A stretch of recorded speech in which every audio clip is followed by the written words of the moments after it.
Entrevista. O entrevistado é o secretário de governo, Merlong Solano. O assunto é o impacto social que a habitação e a infraestrutura trazem para tantas famílias piauienses. Qual a proporção dos programas sociais e da ferrovia transnordestina? Todos os detalhes você acompanha agora na entrevista da semana. Kátia Rodrigues e Pedro Borges, hoje no nosso quadro de entrevistas nós recebemos o secretário de governo, Merlong Solano.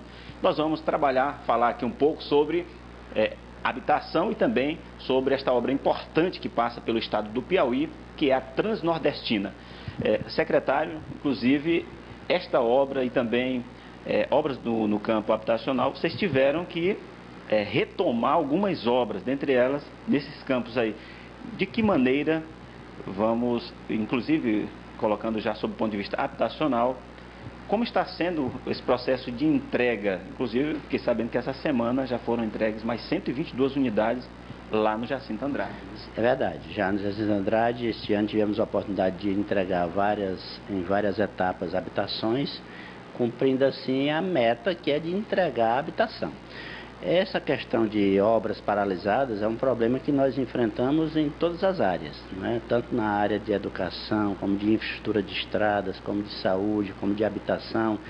De uma maneira geral, tivemos que dedicar esses primeiros meses de governo a um esforço muito grande no sentido de resolver uma série de pendências administrativas, legais, ambientais, financeiras. Às vezes não havia o dinheiro da contrapartida, para poder retomar as obras, colocar os recursos conveniados com o governo federal em andamento, em execução, pagar as faturas dos empresários, pagar o salário dos trabalhadores, para assim ajudar a ativar a economia. E neste segmento a habitação é um dos principais contribuintes para o fortalecimento da atividade econômica. A gente percebe que no caso da habitação existe uma contrapartida estadual. De que forma se dá? Existe o recurso que é federal, e o agente financiador é a Caixa Econômica, mas existe uma contrapartida nesse aspecto. De que maneira o Estado entra nessa contrapartida? Sobretudo com a organização do projeto, com a preparação da infraestrutura, dos terrenos, com uma parte da contrapartida financeira no caso daqueles projetos que são solicitados pelo próprio Estado, normalmente em torno de 10% do custo, para poder a gente tirar o máximo de proveito desse grande programa de habitação que é o Minha Casa Minha Vida, que já teve a etapa 1, a etapa 2, mais de 3 milhões de habitações no Brasil, no estado do Piauí mais de 100 mil, que está ajudando a reduzir efetivamente o déficit habitacional. E é uma área em que o governador coloca muita ênfase. É uma área que rapidamente gera empregos, faz circular dinheiro na economia, inclusive contribuindo para outras empresas que não só as da construção civil, porque na medida em que os operários, os engenheiros, os técnicos, de uma maneira geral, recebem seus salários, eles vão para o mercado, para a farmácia, para o supermercado, enfim, ativam suas atividades que fazem então repercutir sobre toda a cadeia econômica do comércio, que termina chegando também na indústria. Então a construção civil é uma área em que, especialmente em momentos de retração econômica, deve merecer uma atenção especial do governo. Por isso, o governador Wellington Dias vê com muito bons olhos esse lançamento do Minha Casa Minha Vida 3. O Estado deve pleitear, acredito que, algumas unidades. Sim, nós trabalhamos com a meta de 80 mil habitações ao longo dessa gestão do governador Wellington Dias, para assim nos aproximarmos do zeramento do déficit habitacional. Nunca se chega até o fim propriamente dito, mas de uma situação em que havia milhares de famílias sem acesso à habitação, chegamos numa situação em que apenas a demanda é residual, porque estão sempre surgindo novas demandas, obviamente, não é? Inclusive os números divulgados pela ADH, Agência de Desenvolvimento Habitacional, desta semana, dão conta de que mais de 2 bilhões de reais foram investidos nesta área. Uma residência que custa 50 mil reais está saindo para a pessoa que vai pagar aquela parcela mínima em torno de 8, 10 mil reais.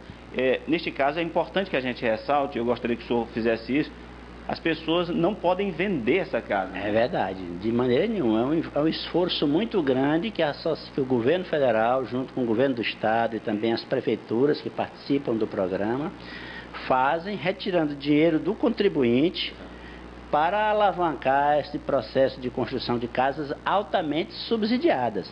Vejam que para o segmento de mais baixa renda, a prestação máxima é de R$30. Para esse segmento de renda um pouco mais elevada, vai de R$98 para a casa de dois cômodos, de R$110 para a casa de 3 cômodos. Veja, R$110 para uma casa que tem 3 quartos. É um esforço muito grande que a sociedade faz para subsidiar essas casas. Tem que ser para quem precisa e é altamente condenável a atitude de vender a habitação que a pessoa ganhou do Minha Casa Minha Vida. Muito bem. Agora eu gostaria que a gente abordasse exatamente sobre esta obra importante que é a Transnordestina, que ela... inclusive, eu observei uns investimentos na ordem de 17 bilhões de reais, 6 bilhões só no estado do Piauí. Quantos empregos estão sendo gerados? Fazendo uma ponte entre a questão da Nordestina e a questão da habitação. Tem gente que diz que não tem obra grande no Piauí. Veja, mais de 2 bilhões na área da habitação investido de 2009 para cá para entregar casa às pessoas por menos de R$30 em alguns casos, por R$98 em outro, por R$110 em outro. Onde é que é possível isso? Apenas pela ação do mercado. Não é possível, sem a ação decisiva do Estado. É uma grande obra na área social. Exato. E na área de infraestrutura econômica, a Transnordestina vai interligar 2 macro-regiões do Piauí, os Cerrados e o Semiárido, a 2 grandes portos internacionais, o de Fortaleza e o de Recife, propiciando o transporte mais barato que existe, mais barato que a ferrovia só o fluvial, não é? Para o aproveitamento das nossas potencialidades econômicas nessas 2 regiões. A riqueza do Piauí, o que pode ser exportado para outros estados, pode chegar a outros estados, por exemplo? Eu sei que o ferro é um... Pois é, na área do semiárido, na região do semiárido, os minérios aparecem na ponta. Há reservas identificadas no Piauí de mais de 2 bilhões de toneladas de minério de ferro.